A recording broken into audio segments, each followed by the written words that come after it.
The Mosquito did not arrive with a bang so much as a whisper, a wooden shadow that slid through the night like a ghost. In the winter of 1941 to 42, as the Luftwaffe still prowled the skies over Europe, Britain quietly produced an aircraft that would change the rules of speed and survival. Built of plywood and birch, the de Havilland DH-98 was called many things: the wooden wonder, the mossy, an unnatural marriage of furniture shopcraft and high-performance aeronautics. Where other designers built armor, de Havilland built lightness, a twin-engined racer that could carry a bomb load yet climb and outrun fighters. Its heart was the Rolls-Royce Merlin, an engine that itself was being improved so fast it seemed to live on the very edge of invention. From the first test flights in 1940, the Mosquito astonished pilots. A bomber that could cruise at fighter speeds, a reconnaissance plane that arrived, snapped photographs and vanished again into cloud. The RAF used it everywhere. Daylight raids on tactical targets, night intruder missions across occupied Europe, daring photographic sorties over Berlin. It was not invincible, but it was fast enough, and speed is a kind of shield in war, a chance to arrive, do your work, and not give the enemy time to aim. Behind that speed, however, was a quiet war inside war, between men who drew blueprints in quiet rooms and the men on hangar floors who coaxed life from engines. Rolls-Royce's Merlins were marvels, but they also had rules: fixed boost pressures, service limits, and oil cooling charts written by accountants of safety. Yet engines, like people, have hidden margins. The Merlin could take more boost, more octane, more pressure if someone dared to ask for it. The Air Ministry eventually authorized increases: 100-octane fuel, higher supercharger boost, and later formal war emergency power settings that pushed life out of the engine for a few short minutes. These were official, they were logged and rationed, but wartime necessity breeds improvisation, and improvisation sometimes looks like treachery to a manual. There are stories, wartime whispers that later hardened into legend, of a mechanic in an RAF Mosquito unit who refused to be limited by paperwork. In the photographs and the interviews recorded decades later, a name recurs in the margins: Rod or Roderick Banks, an engine fitter with Rolls-Royce training and a stubborn ear for what a Merlin could sing. The tale goes that Banks and other fitters discovered small physical limits the manuals never spoke of: a throttle stop that could be defeated, a linkage that could be shimmed, a tiny adjustment on the supercharger control that let the engine breathe harder. The modification was illegal only in the sense that it broke the rules on recorded boost time and risked engine life. It was, by every bureaucratic measure, forbidden, but the Mosquitoes needed every advantage. In 1943 and 1944, the Wehrmacht's night fighters were nimble and lethal. The Mosquito would not survive if it could not climb faster, dash harder, and get home before the enemy found the range. Mechanics who could squeeze a few % more power from a Merlin by higher boost, tighter mixtures, or cleaner supercharger trim could change the balance of life and death for crews. Whether it was the mechanic in a hangar in East Anglia or the Rolls-Royce engineer in Derby, the result was real. Mosquitoes in some units often recorded climb and top speeds that left Luftwaffe interceptors baffled and late. There is danger in telling this as a single-man miracle.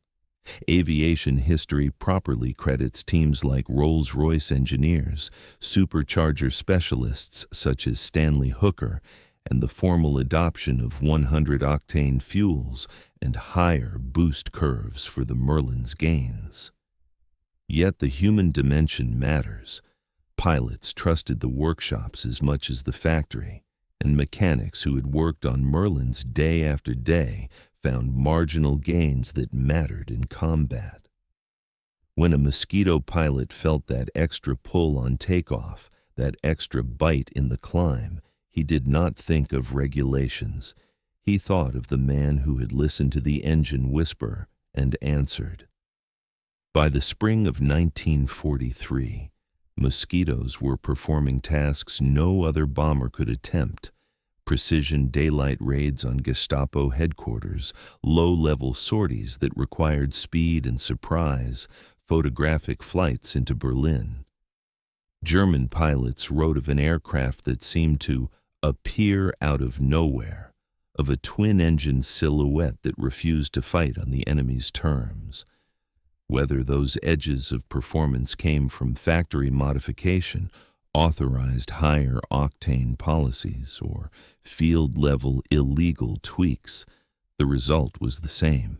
The Mosquito's speed became a weapon in itself. The story of a single mechanic who forced more power from the Merlin is part myth, part truth. But myth matters. It captures a wartime truth that blueprints cannot.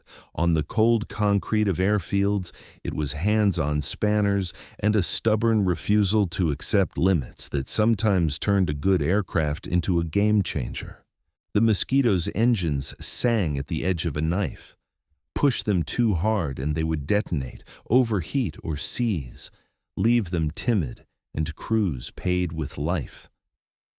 The engineers at Rolls-Royce refined superchargers, invented two-stage gearing, and in 1941 to 43 repackaged the Merlin into rising marks that produced more horsepower at altitude. Stanley Hooker's work on supercharger design and improvements in boost response transformed Merlins into engines that could be pushed harder without immediate failure. The factory papers record one thing, the hangar floors another, a set of practical hacks learned only by listening. The principal technical levers were simple in concept: fuel, octane, supercharger boost, and mixture control. Britain's supply of 100-octane fuel allowed official boost increases. The RAF logged emergency boost times and taught pilots when to use them. War Emergency Power, WEP, was the recognized method, a short authorized surge of power for takeoffs, combat, or escape. But WEP was rationed, recorded, and limited by checks after flight. A mechanic bypassing limiter stops or adjusting control cams quietly altered the rules. The engine would deliver more boost for longer, the cowling would feel the extra heat, and the pilot would suddenly have several more knots of speed and an improved climb rate. And with it, a second or two of life against a closing BF-109. Accounts in unit oral histories, sometimes named, sometimes anonymous, tell of fitters who would remove throttle stops or set a higher static boost that factory charts warned against.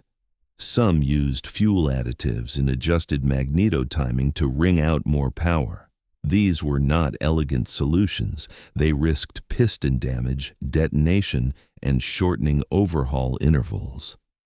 The RAF's maintenance doctrine frowned on such improvisations precisely because they reduced time between major shop visits.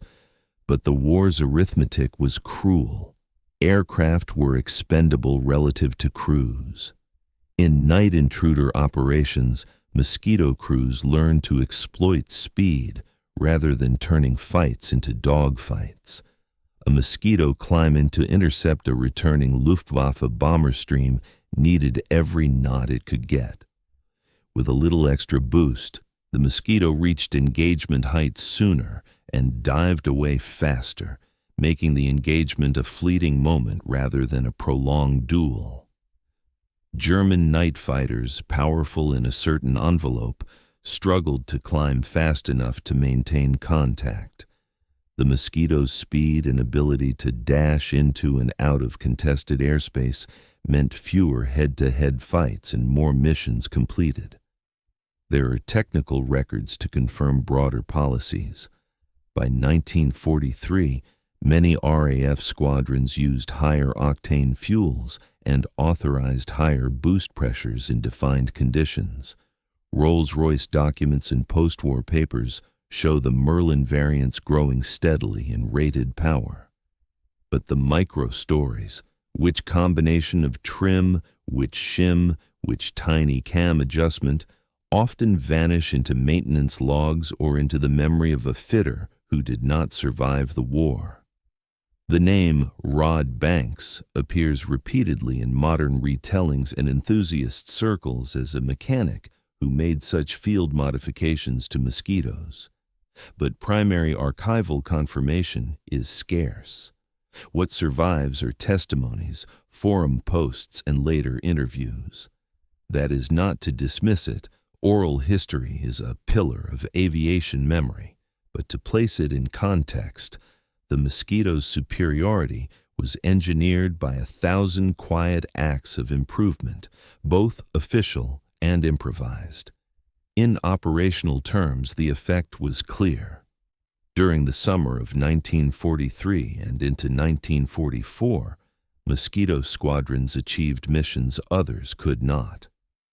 Photo reconnaissance aircraft flown at low altitude over occupied ports returned with pictures that enabled pinpoint bombing.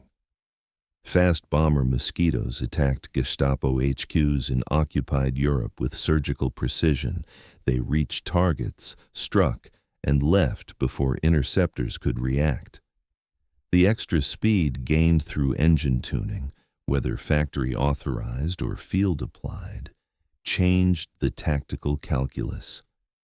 It is worth pausing to hear it, the sound of two Merlins at full song at low altitude, the high-pitched howl as a Mosquito accelerates and climbs, the metallic roar that made ground crews step back.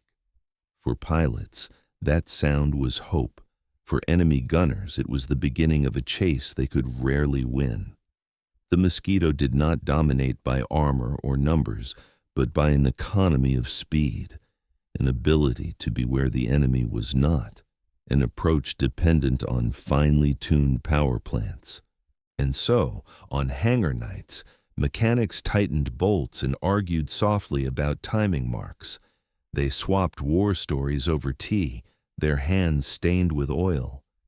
If one of them dared to nudge the limiters and then watch a Mosquito return with a smile and an intact crew, the moral question, forbidden modification versus saved lives, became small and sharp.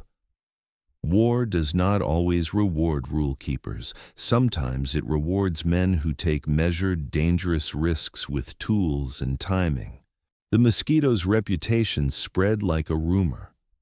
Luftwaffe reports described a twin-engine Shadow that arrived and left faster than any German night fighter could sustain pursuit.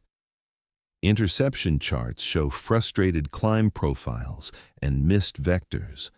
Pilots reported a sensation of the Mossy being simply beyond their envelope. The Allies learned to use this. Mosquitoes performed intruder sorties against Luftwaffe airfields, photo reconnaissance over heavily defended industrial targets, and precision raids that left wrecked German confidence in their night defenses. Mechanics' improvisations played out across airfields from East Anglia to southern France. In satellite records and unit diaries, you find the signatures of those nights. Extra distance climbed, extra speed in dash runs, shortened interception windows. The Mosquito's wooden airframe reduced weight, and every extra pound of thrust translated into immediate advantage. The question was never theoretical in the crushed reality of combat. A pilot who could surge away with 2 extra 100 yards per minute of climb might survive an engagement that would otherwise cost him the aircraft. But the story also exposes the mechanics of industrial scaling and the formal engineering that allowed authorized gains.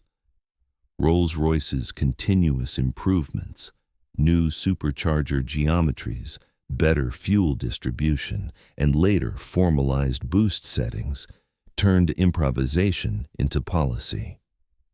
Engineers like Stanley Hooker pushed the Merlin into new regimes, designing superchargers that kept pressure high without immediate catastrophic detonation.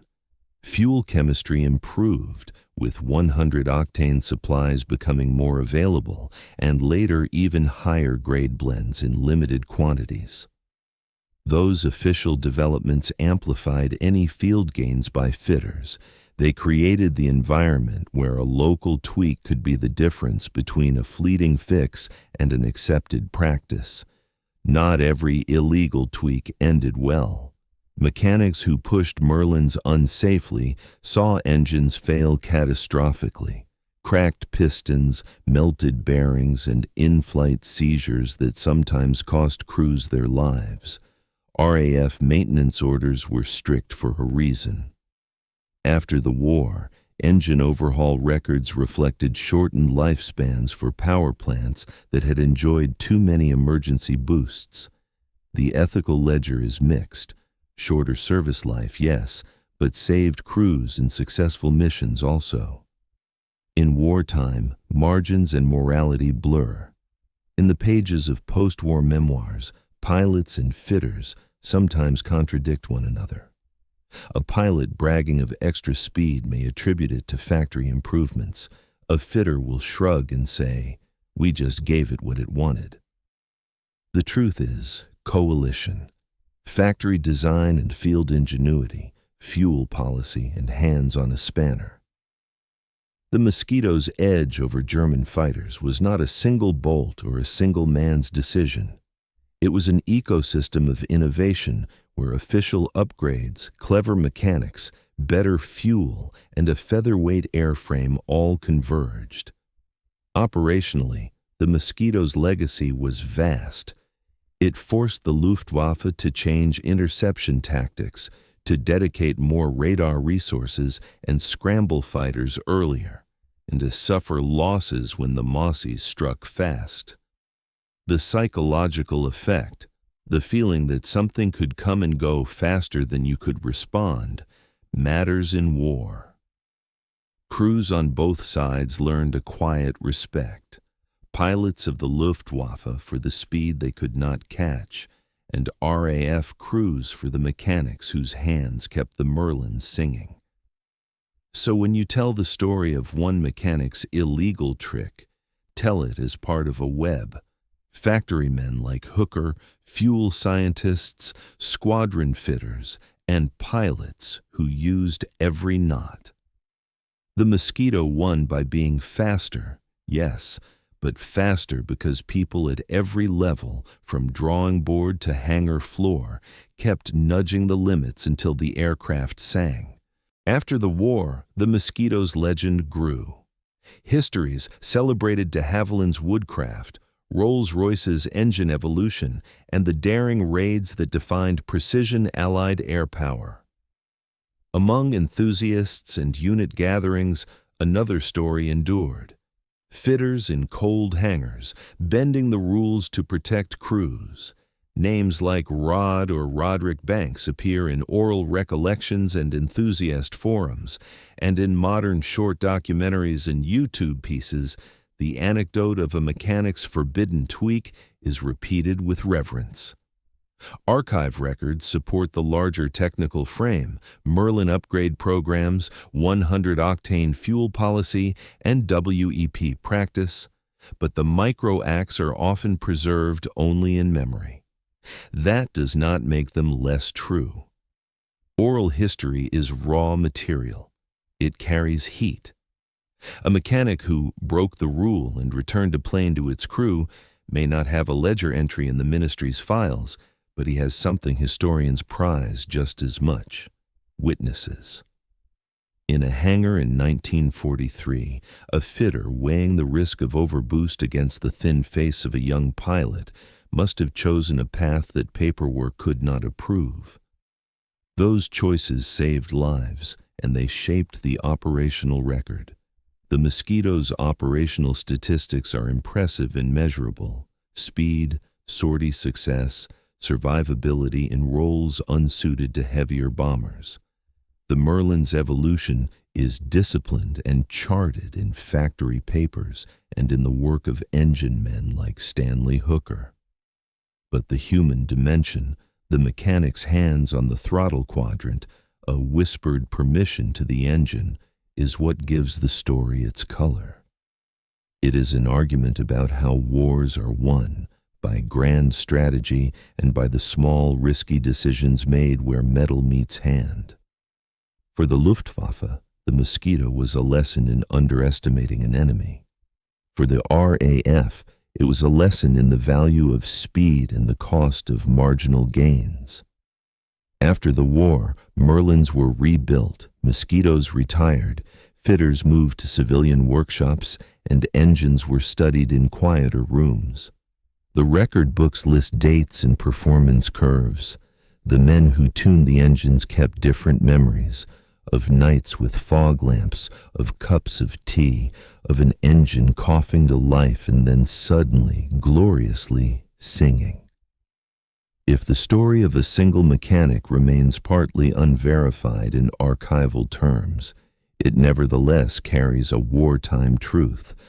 The machine of war runs on formal engineering and informal courage. The Mosquito outran many German fighters because it combined brilliant design, improved engines, and 1,000 small acts of ingenuity. Call it illegal if you must. Call it human if you prefer. In the end, speed is law, and in that law, the hands in the hangar matter as much as the hands at the drawing board.